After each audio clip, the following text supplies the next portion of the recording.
Welcome and happy Valentine's Day.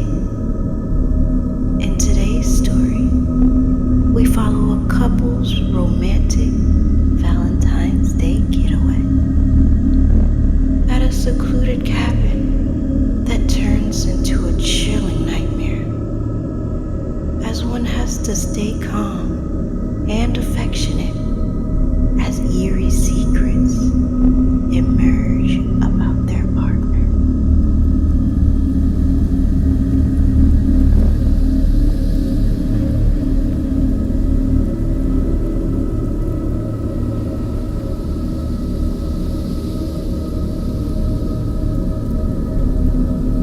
The isolated cabin stood on the edge of Black Hollow Lake, shrouded in the early February mist.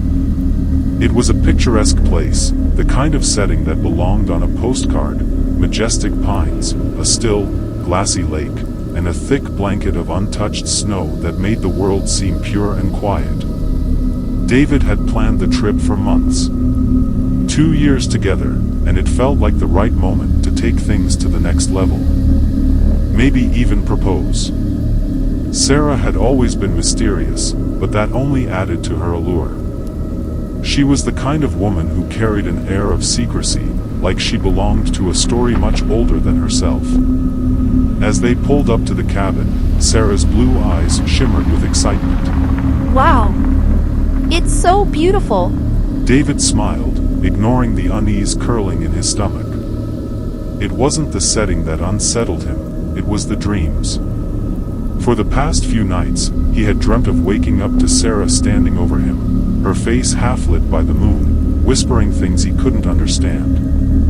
They were just dreams, he told himself. Just his nerves playing tricks on him. Inside the cabin, the fire crackled warmly as they unpacked. Sarah hummed an unfamiliar tune, swaying slightly as she folded clothes. David watched her, entranced and wary at once. I've been looking forward to this, she murmured, turning to him with a slow smile. He walked over, wrapping his arms around her waist. Me too. Her fingers trailed up his spine. Just the two of us.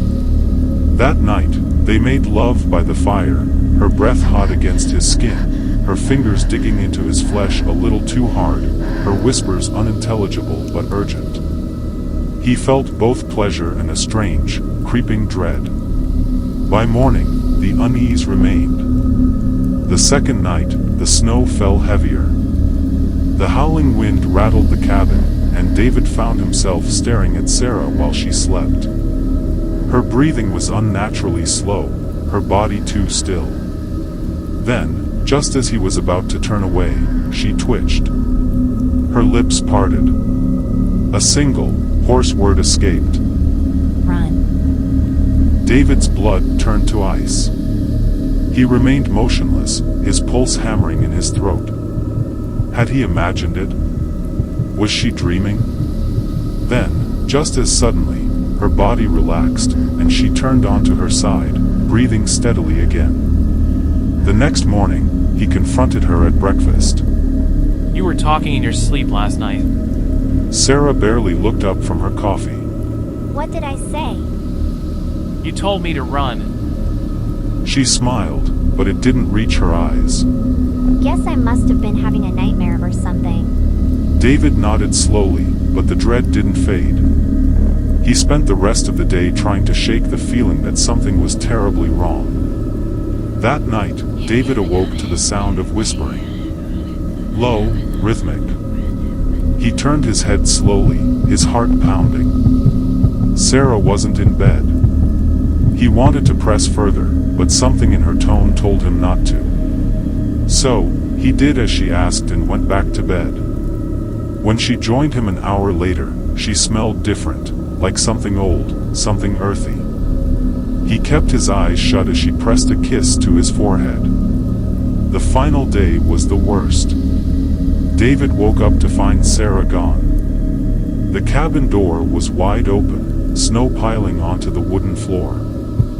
Heart racing, he grabbed his coat and stepped outside. The forest was eerily silent.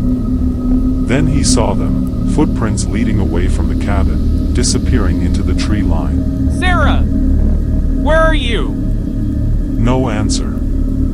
He followed the tracks, his breath fogging in the freezing air.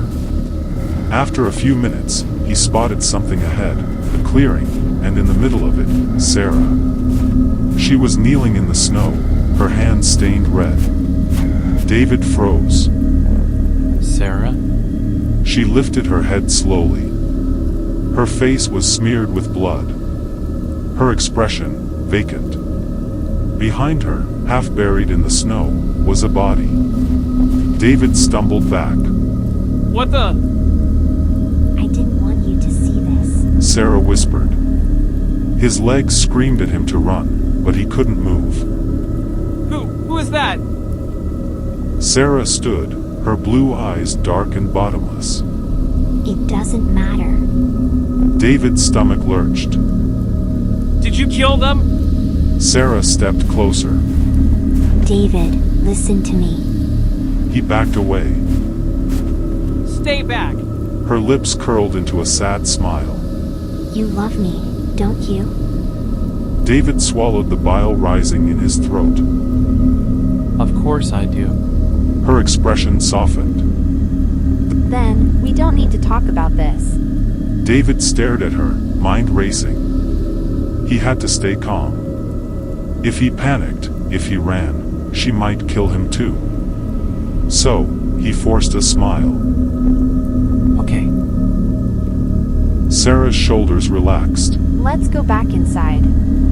It's cold.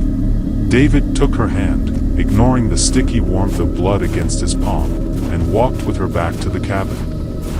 That night, she lay against his chest, breathing steadily, while he stared at the ceiling, wondering if he would make it out alive. Valentine's Day had never felt so terrifying. David's heart pounded against his ribs as he lay beside Sarah, his body rigid with fear. He could feel her warmth pressed against him, her slow, steady breathing sending shivers down his spine. The scent of blood still clung to her, sickly sweet in the dimly lit cabin. Every instinct screamed at him to run, but he knew better. He had seen what she was capable of. The body in the snow, who was it? What had Sarah done? He had no answers, only a deep, gnawing terror that coiled around his gut. He had to play this carefully. Morning arrived in a blur of cold light and silence. Sarah stirred beside him, stretching languidly as though nothing had happened the night before. She smiled at him, her blue eyes shining. Sleep well? David forced a nod. Yeah. You? She tilted her head, watching him closely. Better than I have in a long time. He swallowed hard, the taste of fear bitter on his tongue. We should probably head back today. The snow might get worse. Sarah pouted. Already? But I thought we could stay one more day. David forced himself to smile. We can always come back. For a moment, she said nothing, just studied him with an unreadable expression. Then, slowly, she nodded. All right. Let's pack. Relief washed over him, but he masked it quickly. He moved through the cabin with practiced ease, careful not to betray the panic rising in his chest. His mind raced with escape plans. He had to get them both back to town, away from whatever darkness had taken root here. As they loaded the car, Sarah hesitated at the cabin door, gazing out at the frozen lake. David? He turned to her. Yeah. She smiled softly, wistfully. Do you ever feel like something is watching us? His blood ran cold. What do you mean? She didn't answer. Instead, she walked to the shoreline, her boots crunching in the snow. David followed, wary. The lake stretched before them, a perfect sheet of ice reflecting the pale sky. It was eerily quiet, the world holding its breath. Sarah knelt, placing a hand on the ice. Her fingers traced something beneath the surface.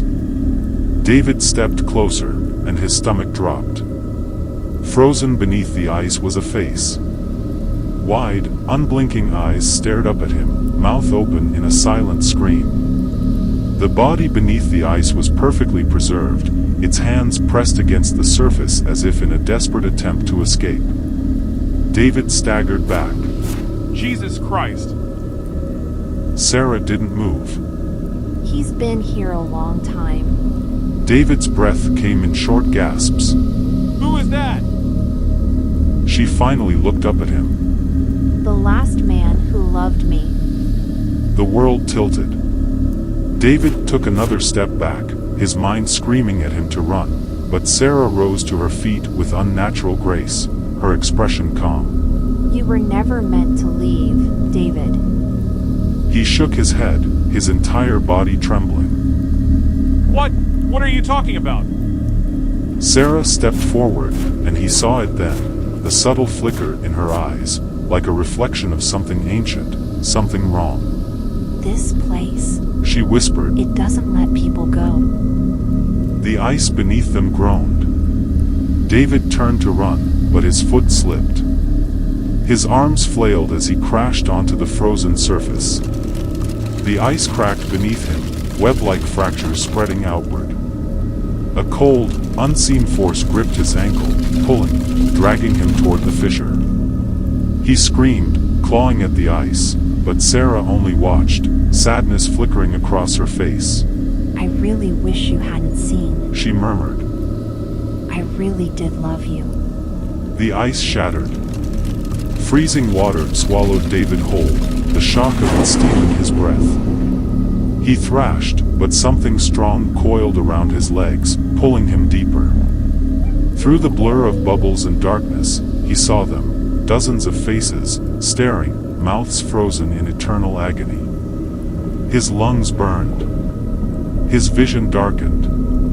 Above the surface, Sarah sighed and stepped back, watching as the water stilled. The ice sealed itself, erasing the last trace of David.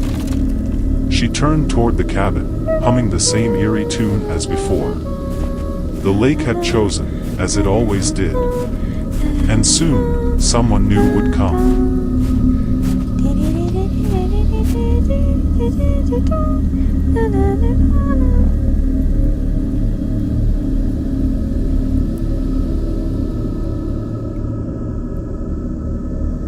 Even the most hot, passionate, and steamy loves can't stay warm in this cabin. Forever in an icy bath of love, it seems cold souls may never find love. Thank you so much for watching. If you like this video, please leave us a like. And if you want more horror love stories, please let me know in the comment section. I hope you're staying